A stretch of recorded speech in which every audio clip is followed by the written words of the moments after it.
Hey, what's up, y'all? What's good?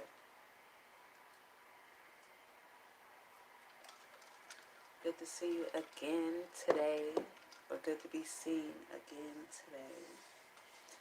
I have no idea what day it is, but I know we're picking up with A because we missed it yesterday. So I hope you guys are well. Today, we're talking about adaptability. How fitting, right? This is episode 16 with Creative Nomad show. I hope you guys have been enjoying the series so far.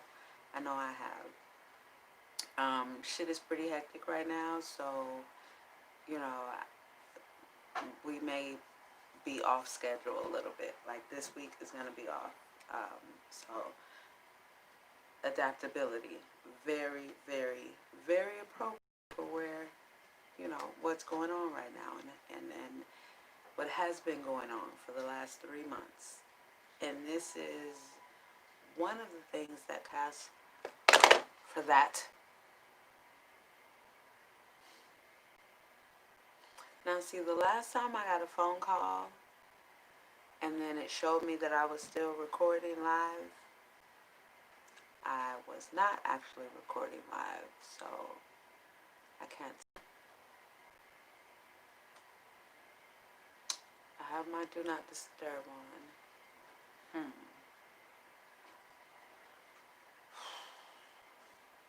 That's annoying. I have like all notifications off. Am I live? Am I live right now? Is there anyone there? Can you type? I just got a phone call, so I'm not sure if I'm still recording or, broadcasting actually live. So I don't want to go through all this and then it turns out it wasn't actually airing. So let me know if you can, like, if I'm still live.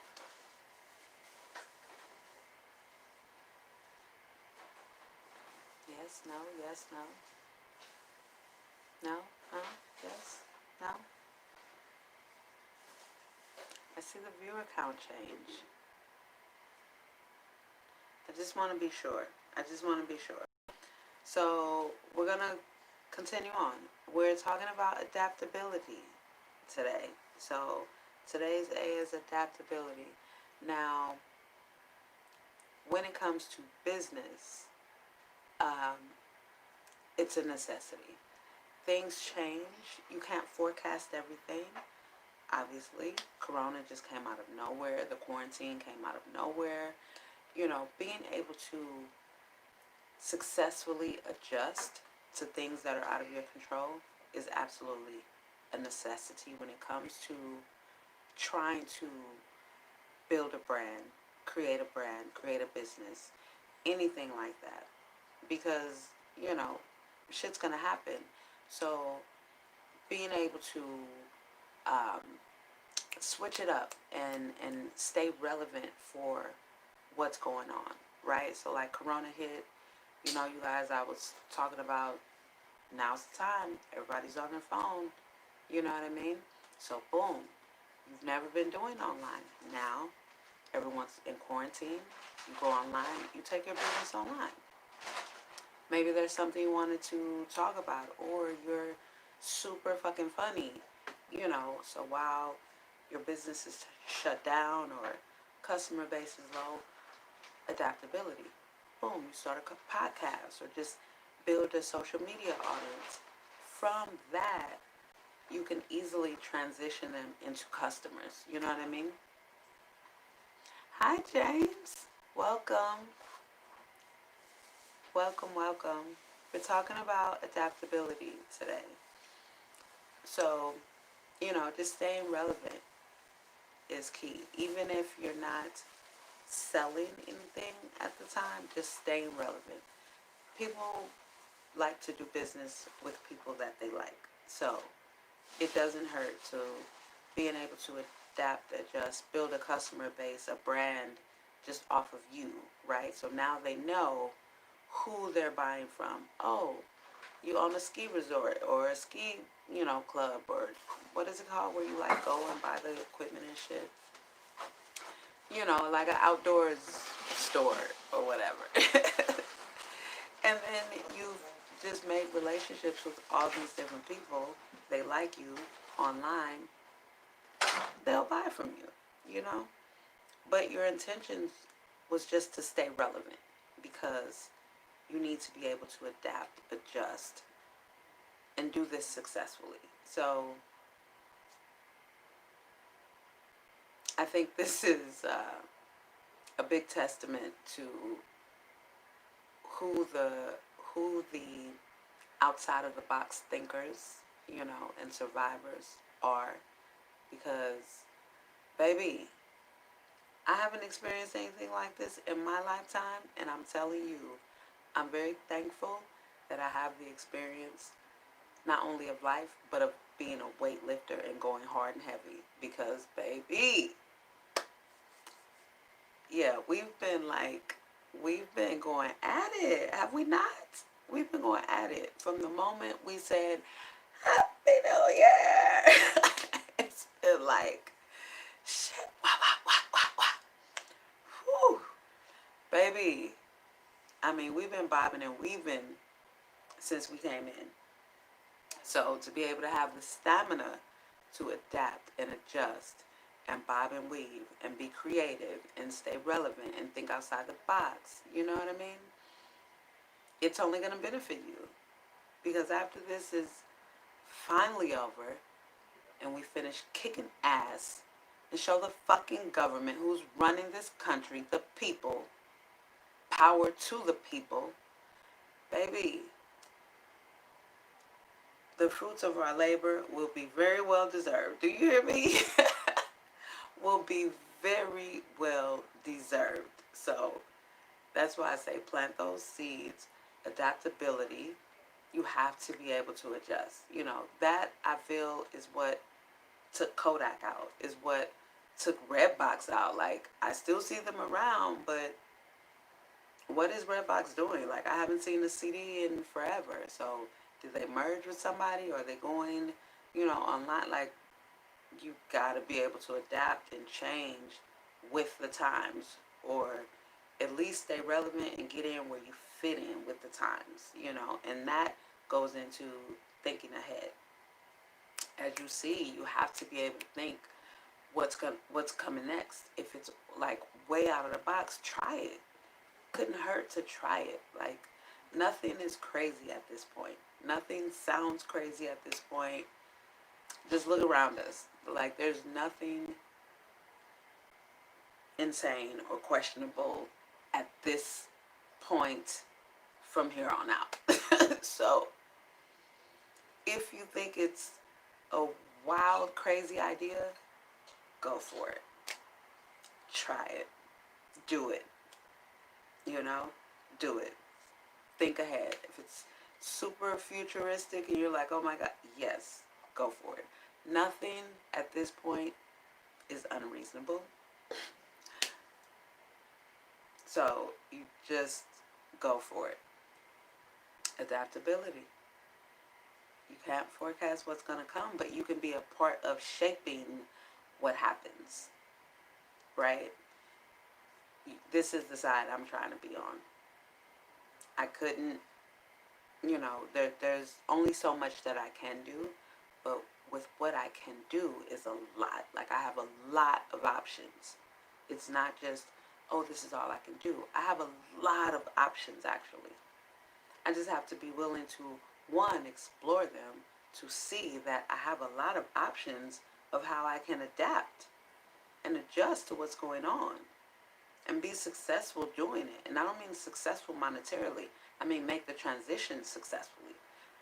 Successfully adapt and adjust to whatever situation that I choose for myself. You see what I mean?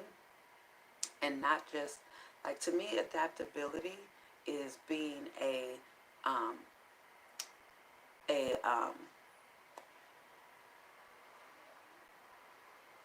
Meaningful, specific. Y'all know what my last few days have been like, so bear with me. But to me, adaptability is like being a meaningful, specific. Like, you know what your goal is, you know where you're trying to get to. So then things that happen that come outside of your control that greatly affect you, you're still able to adapt, adjust to what's going on, think outside of the box, replan, reformulate, or just get in where you fit in with what's going on. Create a space for yourself that will keep you going in the direction of where you're trying to get to. That's adaptability. That's a meaningful specific. Whereas a wandering generality is not having a plan for one, so you don't know where you're going. You just know where you wish, and we all know that's just like writing something in sand, you know what I mean, right at the edge of the shore. Like, it's nothing. So being a wandering, generality, you're not very adaptable. You can't adjust to what's going on because you really don't know where you're going, so you're just going with the flow. And the flow is going to take you all which ways. The current's going to sweep you under, you know what I mean? So, adaptability is very much a necessity in life. Just, you don't have to be building a brand, you don't have to be a business owner, anything like that. You don't have to even be a parent, just being a person. You have to be able to adapt to the changing of the times, to the changing and the rising of the waves, like, that's why they say life is the best teacher, because it shapes and molds you, or it will completely run you over. It's really just what we choose for ourselves. Do we want to be, as Jim Rohn says, a wandering specific, a wandering generality, or a meaningful specific? You know? Do you know where you're going? Are you able to adapt? Can you, make a space for what you'd like to see the future to be? Because I think that's what predictions are about. Like when clothing lines forecast the next year's trends and different things like that, you kind of see where what people are gravitating towards. But at the end of the day, when you're a part of the makers and the creatives, you can shift it to where you want it to be. You know what I mean? Or at least find your crowd from within that. And once enough people are rocking this thing or going in this direction, then just by, the law of nature, the crowd is going to go that way, right? So it starts with a few, catches on. If it's something solid, it's built with integrity, individuality, it's accountability, you know what I mean? And that's for any mistakes in the brand, that's for customer service, everything. Being accountable, being an accountable brand. Like, you'll start with a few, and next thing you know, you're a household name. And that's being able to adapt with the times. You can't always put out what you started with. That's what you started with. That's what got you recognized. That's what people love. Yes, everyone loves the classic. But I can't stay with you if that's all you're going to give me. You have to give me more. And then let me choose to, to purchase this classic when I want it. You know what I mean? But I love what you do. Give me more options. And that's one of the things we learned in beauty school also, that a client will leave their hairstylist after some time if they don't change them. That was one of the big reasons why clients switch stylists, because they just don't send them far enough into a change soon enough. So, I mean, and We know the, the ladies' drama of, oh, I want a big change, I want a haircut, blah, blah, blah, but don't take too much off and don't change the color. Like, that's real shit. But still, when your stylist or your designer, if you have a interior designer or whoever, are able to take you into a different realm and do it with something that fits you because they've been paying attention, right? They know what you want, they know what you like, they know what fits you, and can suggest something, and you're like, oh, yeah, let me stick with it. That's adaptability. Being able to do that as the professional, as the human being able to adapt to the changes in life and still keep yourself relevant, still keep your head above water or at least more than above water, you know what I mean? And not suffering to the point of, being incapacitated. You know what I mean? Just being completely knocked on your ass for lack of effort, lack of trying, lack of adaptability, lack of being able to um, think ahead or create outside of the box or be a creative problem solver. So these are the things that we get swept up under, into the current. If we don't have a strong hold on those things, I know I've experienced that. You know what I mean? I can recognize that when I wasn't great at planning and didn't really understand what a plan was and what the purpose of it was. Oh shit, yeah. I was always getting swept away. Like that was my thing. I go with the flow. I'm a nomad. You know what I mean? And although I'm a nomad, it's one thing to be a nomad and you're knowing where you're going. You know when to leave. You know when it's time for you to, okay, it's time for me to move on. For me, you know what I mean? Like that's a meaningful specific. That is having a plan, being adaptable, being able to be on a deliberate path versus just going with the flow, because I didn't have a deliberate path. I had a bunch of visions, but I didn't know how to achieve them. For one, I didn't know exactly the steps to take to bring them to fruition, or at least start living in it, to build upon it. So it's definitely something I had to learn. And it's so easy being a Libra for me to go with the flow, but it doesn't feel bad either. What feels bad is not having a roadmap, not having my blueprint. That's actually what feels bad for me as a Libra, because then it feels like I'm just out of control. Like my screws to my scale plates are loose and I'm just out of fucking control. That I don't like. Having a plan, knowing and being focused on it, like fucking laser focused on it, when shit like this happens, I can easily, okay, shift, boom, what do I need to do now? You know what I mean? And then stay cool about it. Although my scales are like this, I have control.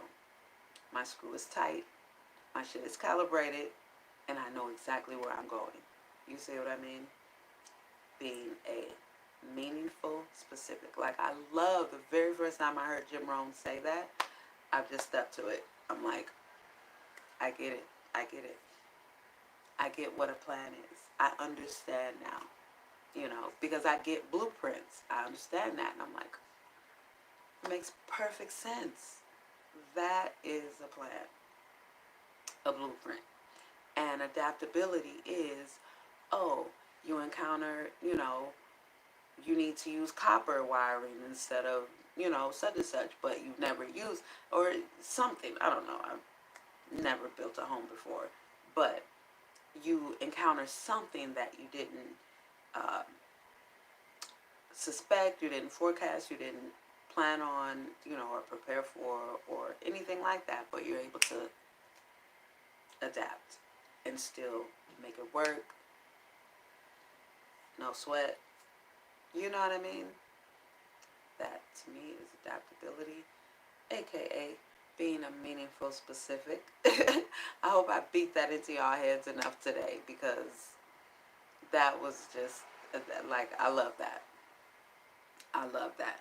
So, yeah, with adaptability, just, your goal is to stay relevant when times change, and to think ahead. Think ahead. And what's beautiful is, about being in the age of technology, is like you could create a whole fucking robot, some straight, what was it called? Short Circuit, the movie, the old 80s movie, and just have it be crazy. Like anything. I don't even know. Anything. We do need more inventors. We definitely need more black inventors. For real. So, yeah, that's adaptability today. Friday, we will be doing a P.A.I.D celebration episode. So that's awesome. Um, I hope you guys are doing great with your goals. I hope you have your goals written down. I hope this series is helping you guys. If you need to rewatch any of these, I hope that you do. And I really love the interaction. I love, the little community that we're building here. It's exactly what I set out to do. One thing that I do want to add into this episode, since we're talking about adaptability, is I don't know if any of you seen, or if you watch this in the future after the live. I don't know if you've seen my first live of the day, when I did make my announcement that I will be running for a local office position. Um, that is me adapting to how the hell my voice can make a difference. I've been in these streets for so long, and it's a different generation now. So that's not going to work, because there's not enough of us out there. And since I do feel like the entire infrastructure needs to be changed, then I need to get inside to begin to make that happen, and then to be a face for the younger generation coming up, and to be a voice, strong, proud, saying that, look, we can do more shit. We're better than how we're represented. The school systems need to be totally restructured. I mean, the whole setup needs to be totally restructured. We need to get teachers that care about teaching and listening and guiding and being a mentor. We need more people that don't want to shy away from that word, shy away from that responsibility of being a mentor, And our children are at school for too long to get a bunch of useless information, a bunch of lies, and people in there that feel like they don't get paid enough, and they're only there because they need a paycheck. You know what I mean? So the curriculum, every fucking thing needs to be completely redone, I feel, about the school system. So we need to start preparing our children for life, for actual, real life. We need to start teaching them what a plan is, how to make a plan, teaching them financial literacy. You know what I mean? If we're going to talk to them about social studies, let it be the fucking truth. Let it be some shit they can learn and be interested in, and let them choose if that's what they want to do.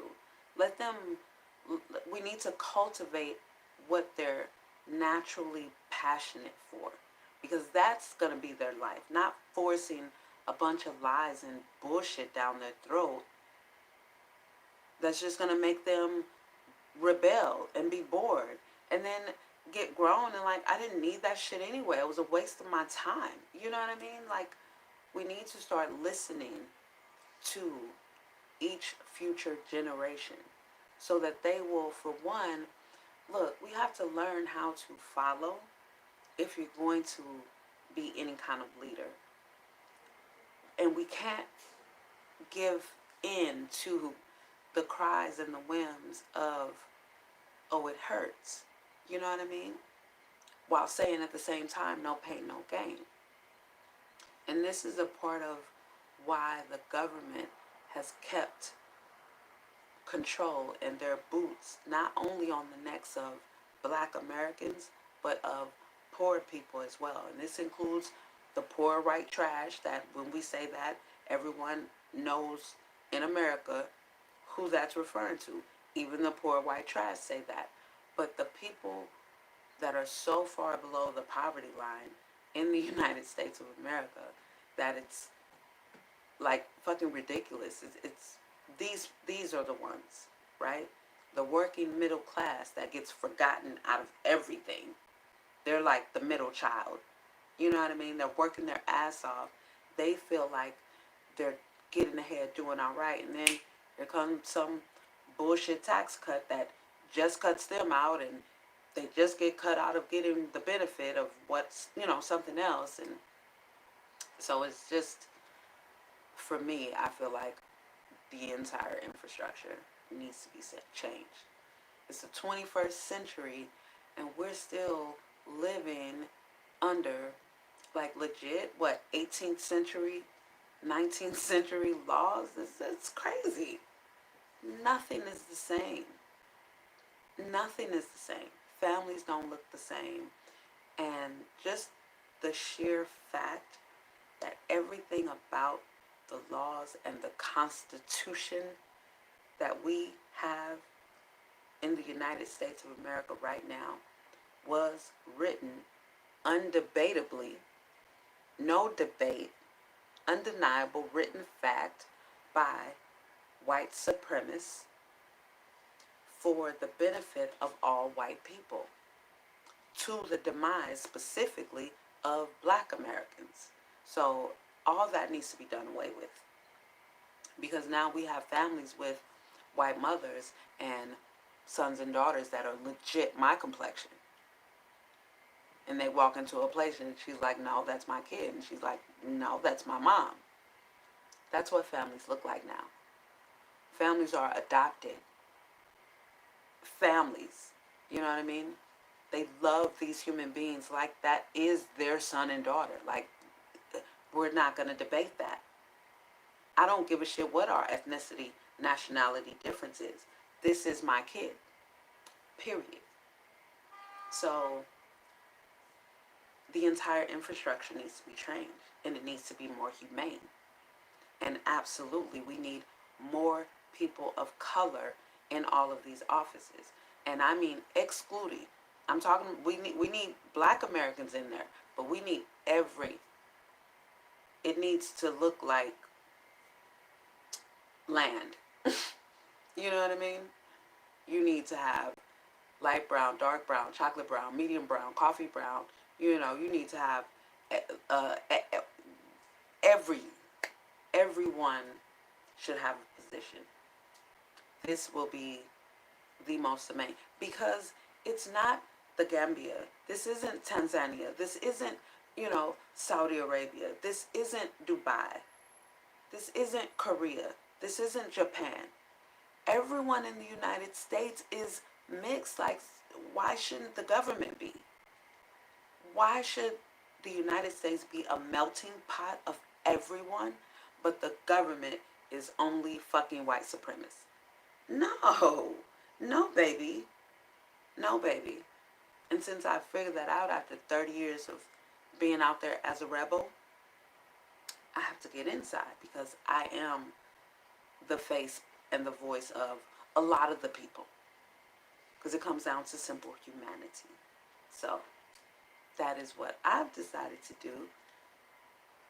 And I'm very excited about it. This isn't my first time, but it is time. So this is what better time than now? What better time than now? So that's what I'm doing. I'll be looking into what, I don't even know what office, but I know I've made my platform.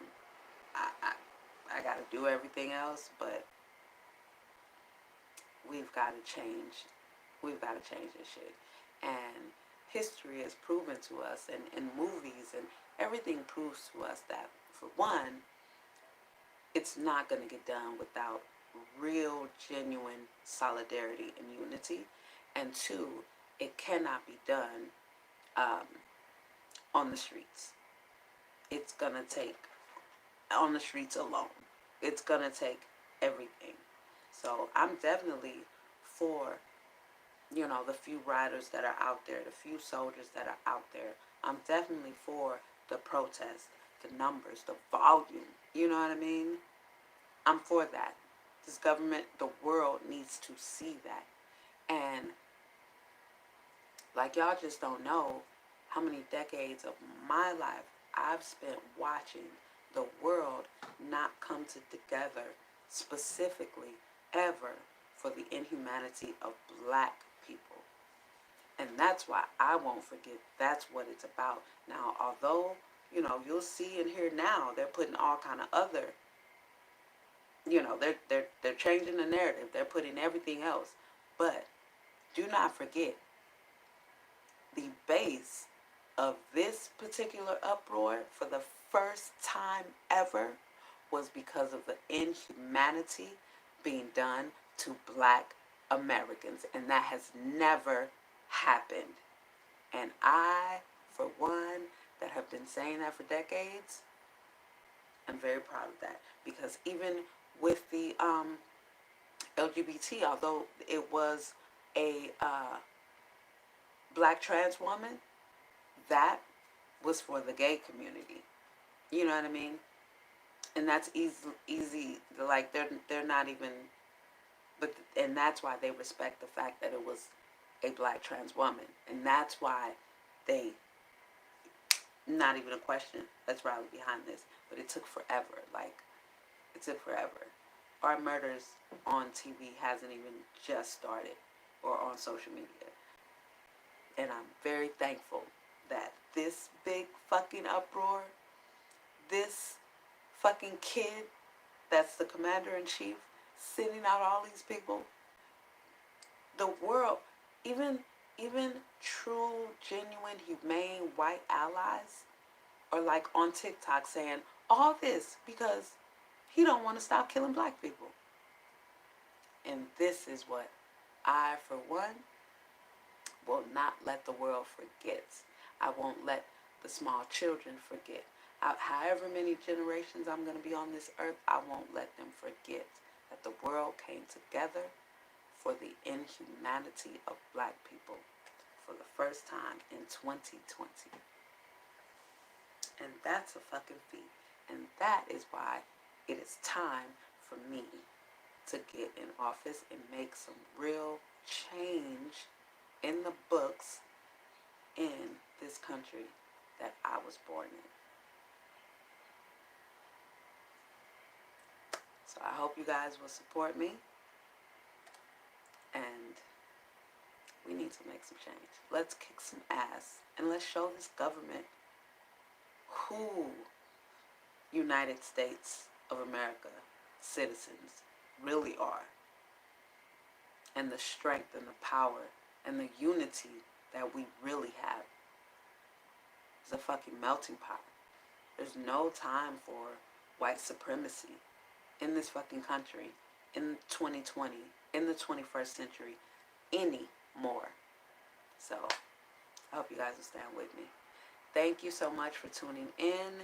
Once again, if you want to be a part of the P.A.I.D celebration chain, the email link is in the description box below. You guys have a wonderful evening, and I will see you tomorrow. Peace.